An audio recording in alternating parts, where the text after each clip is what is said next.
প্রশ্নটিতে বলেছে বার্ষিক 10% সুদে 10 টাকার 10 বছরের চক্রবৃদ্ধি সুদ কত হবে।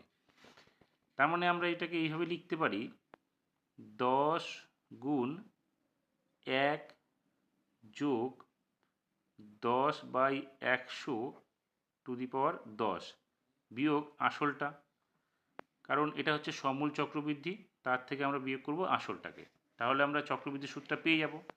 তাহলে এখানে আমরা কি লিখব, 10 গুণ 1 যোগ 1/10 বিয়োগ 10, এখানে হচ্ছে টাকা।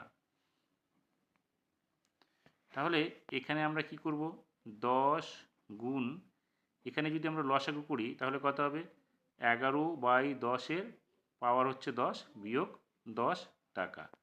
এখন আমরা যদি 10টাকে কমন নিই তাহলে এখানে কি পাবো, 10 পেয়ে এখানে দ্বিতীয় বন্ধনীর ভিতরে আমরা লিখব 11/10 পাওয়ার হচ্ছে 10 বিয়োগ 1, দ্বিতীয় বন্ধনী বন্ধ করে দেবো।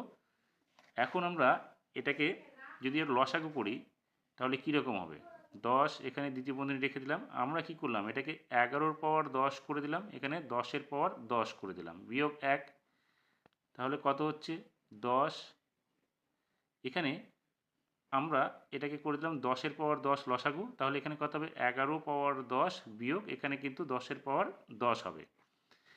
এখন বাইরে একটা 10 আছে, ভিতরে নিচে 10 পাওয়ার 10 আছে, তার মানে এই 10 আর এখানে থেকে একটা 10 কেটে দিলে তাহলে আমাদের কত হচ্ছে 11 পাওয়ার 10 বিয়োগ 10 পাওয়ার 10 বাই 10 পাওয়ার 9 টাকা। এটাই হচ্ছে আমাদের কি চক্রবৃদ্ধি সুদের পরিমাণটা।